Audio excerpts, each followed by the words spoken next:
नमस्कार दोस्तों, मेरा नाम है प्रोफेसर डॉक्टर सर्वेश जैन और यह है मेरा चैनल अल्टरनेट पर्सपेक्टिव।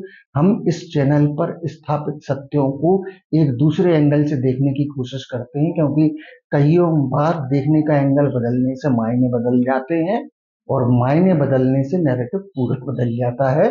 तो आज हम बात करेंगे दिल्ली हाई कोर्ट के माननीय जस्टिस यशवंत वर्मा साहब की, कि जिनके घर आग लगने के दौरान जब फायर फाइटर्स पहुंचे तो आग लगने से बचाने की प्रक्रिया के दौरान बड़ी मात्रा में कैश, नकदी रुपया बरामद हुआ। तो यह प्रश्न फिर से एक बार मौजूद हो गया कि who will guards the guard. आम आदमी की अधिकारों की रक्षा के लिए गार्ड करने के लिए संविधान ने यदि न्यायाधीशों को तैनात कर रखा है, तो यदि न्यायाधीश गलती करते हैं तो उन पर निगाह रखने का काम कौन करेगा, मतलब who will guard the guards.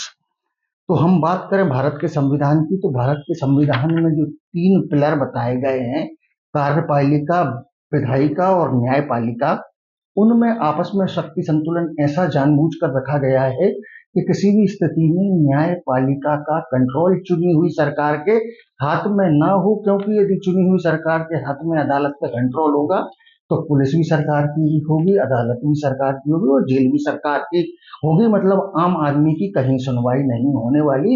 इसलिए जरूरत है कि न्यायपालिका का कंट्रोल सरकार के बाहर रखा जाए, ऐसा हमारे संविधान में व्यवस्था है। लेकिन इस व्यवस्था के साइड इफेक्ट के तौर पर भारत देश में कॉलेजियम सिस्टम चल रहा है। कॉलेजियम सिस्टम में मतलब न्यायाधीश खुद की नियुक्ति, ट्रांसफर और अपने ऊपर जो भी अनुशासनात्मक कार्रवाई है वो उसका अधिकार स्वयं के पास रखते हैं। उसकी वजह से कैबिनेट मंत्री उपेंद्र कुशवाहा ने 2017 में बताया था कि भारत की उच्च न्यायपालिका पर मूलतः 250 से 300 परिवारों का कब्जा है। हाई कोर्ट के तकरीबन 50% जज पहले वाले जजों के बच्चे या भतीजे होते हैं और यही संख्या सुप्रीम कोर्ट के जज के मामले में 33% हो जाती है कि जो 33% कमिंग जजेस रहते हैं वो पुराने वाले जस्टिस के रिश्तेदार रहते हैं। तो यदि हम बात करें जस्टिस यशवंत वर्मा के घर पर कैश मिलने के मामले में, तो ये कैश मिलने की घटना के बाद उन पर कार्रवाई की गई कि उनको दिल्ली से इलाहाबाद हाईकोर्ट में स्थानांतरित कर दिया गया। और याद रखिए, इलाहाबाद हाईकोर्ट वो मूल जगह है जहां से जस्टिस वर्मा आए थे। तो हो सकता है शायद वो अपना वापस इलाहाबाद जाने के इच्छुक हों, तो यह तो कोई कार्रवाई नहीं, शायद उल्टा उनको इनाम मिल गया।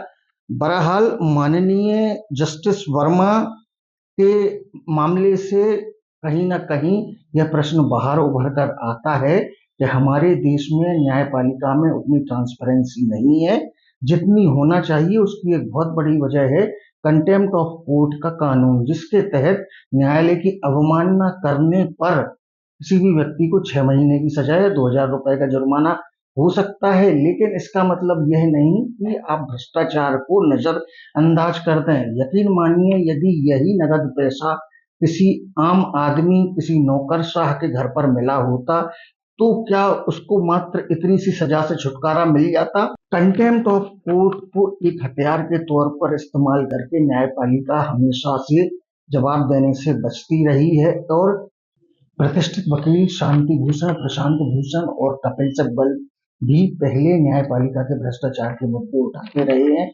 लेकिन अनफॉर्चुनेटली होता क्या है कि जो इस भ्रष्टाचार की तरफ इशारा करता है या विसिल ब्लोअर रहता है, उसको देर सवेर न्यायपालिका किसी भी तरीके से प्रोसिक्यूट कर देती है। और प्रतिष्ठित वकील प्रशांत भूषण के मामले में देर सवेर उन्हें कंटेम्प्ट ऑफ कोर्ट का दोषी मानकर उन पर जुर्माना किया गया था।